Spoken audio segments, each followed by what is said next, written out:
Go ahead, Tom. Did you think you turned up the energy in the defense a notch second half? Yeah, I thought we were a lot better. It's the only time, other than finals week, that was the longest break we've had, and the longest break we will have. I didn't think that we were quite as rusty as I thought we would be, but I didn't think that we were as sharp as we needed to be. And, 60% of their points in the first half came from threes, and that's not a good combination. I thought we were a lot better in the second half, in a lot of ways, but energy and being sharp for sure. Coach, Todd Mayo seems to really get in a rhythm on the court offensively. Is he your guys' spark off the bench? I hope that several of those guys can turn into that, but he's a really good player, and he's a lot better defender than you probably realize. It's just that he's so good offensively that you don't necessarily pay attention to what he's doing for us defensively. He's played 6 college games and at times has guarded the opponent's best player and done an outstanding job of playing him before the catch, holding them scoreless, sometimes holding them without even getting a touch. And I think that as he continues to progress and as our team continues to grow, I do believe he'll have a distinct niche, not just offensively, but I think he gets in a rhythm defensively just like he does offensively. It seems like he's really just acclimated to the game. He looks like he belongs out there. That's pretty rare for a freshman 6 games in. Can you talk about that a little bit? Well, it's like Derek. Derek's played 84 minutes and he has 2 turnovers and he's a freshman. You think about the guys that come off the bench. They're all freshmen or sophomores.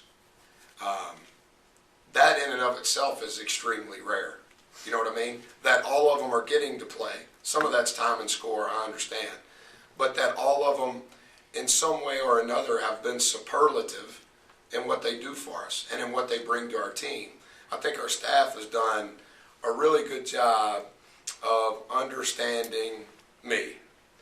Because if you think about the complexion of our roster, just think about the guys that come off the bench that are young, that comprise our 2nd or 3rd recruiting class. They're all different, but they all bring something unique to themselves and collectively to our team. And that's, you really got to study and pay attention to how we do things to be able to mesh all of that together.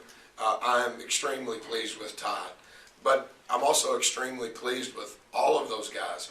Juan plays 4 minutes and he's on the floor more than the other 10 guys combined in the first 36 minutes of the game.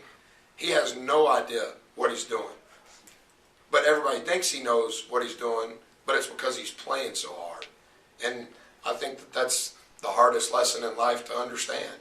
And that's good for Juan that he already has figured it out. This free throw advantage you guys seem to get every game, reflection of how you want to play, No doubt. priorities. There are certain things that we monitor, Tom, that are not on this stat sheet. We break it down like the weirdo that I am, and I teach it to our guys in a way that they understand the priority behind it and the importance of it. But I love football. I love football coaches, and one of the things that we do, we call it whiteboard stats. But in addition to our whiteboard stats, we have special teams. And one of those special teams, there's 3 parts of it, but one of those parts is free throw make versus free throw attempt. We didn't make as many as we needed to make. Part of that is because Chris didn't make free throws. If we would have shot a higher percentage, we want to have 21 free throw makes per game. If you have 21 free throw makes per game, you're for sure going to have a minimum of 50 paint touches per game. If you have that many free throw makes and that many paint touches per game, it probably means that you're scoring 20 to 28% of your points in transition, which is all trending in ways that we want to play. One thing is connected to another. Coach Darius and Jay were instrumental in your bridge run. Could you talk a little bit about what they contributed? I think what's happening with those guys is they're starting to feel like they're seniors. I think their attitudes, I think their leadership off the floor, on the floor, is that of, this is my 6th game and I hope that we can play 30 or 33 more. but I know that I need all these other guys to help us. And it's trickled down throughout our program. That's why Van has 7 assists tonight, because those guys are turning down good shots and we're getting great shots. And it's not necessarily by them. It's because of how they're playing. And I think that that's a really strong bridge that a lot of guys can walk across. So I've been really pleased. Those guys have been really good. We've had 24 practices. Jay's been awful, one of them. Jay's been okay, one of them. And he's been really good, 22 of them. And DJ's the exact same number.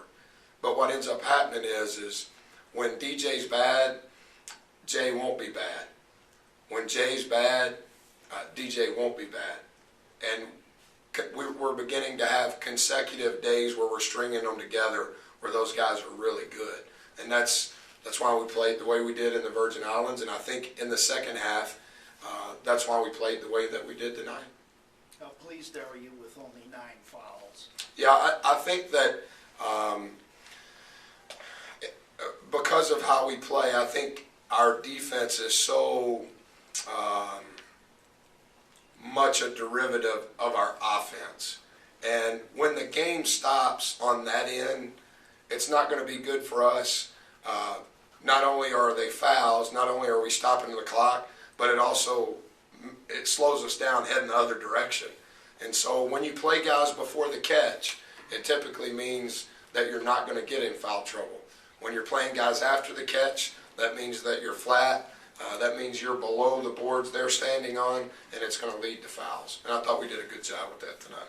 Coach, in the paint, you guys played aggressively, attacking the paint right away.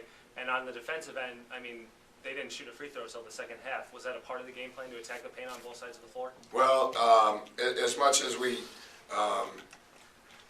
talk about paint touches offensively, what we talk about defensively are box touches. And so the college lane line and the NBA lane line, it's 1 foot more.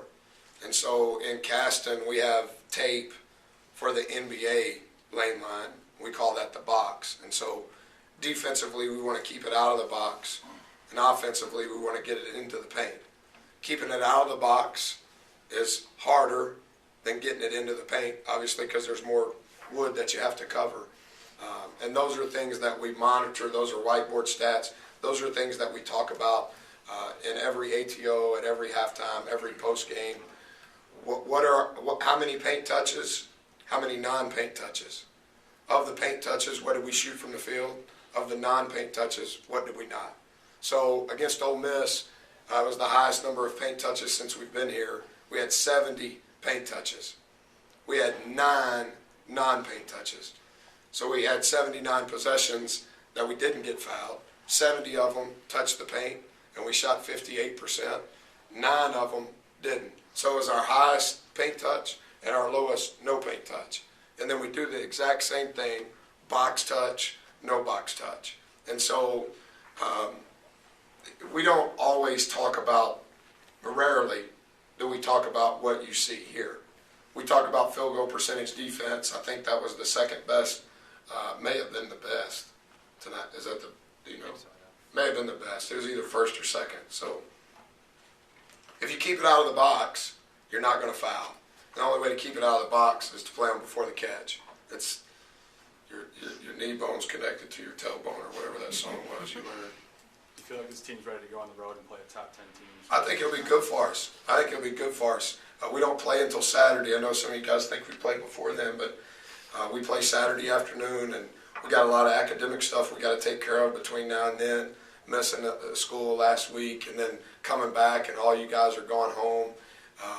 So we haven't been in a great rhythm academically, but we need to use these next 3 days before we go down there. But I think our guys will be excited. I think it'll be a great test. I have unbelievable respect for Coach Ryan and for their program and what they've been able to accomplish. And you look at their non-conference record at the Kohl Center, there's not a lot of people that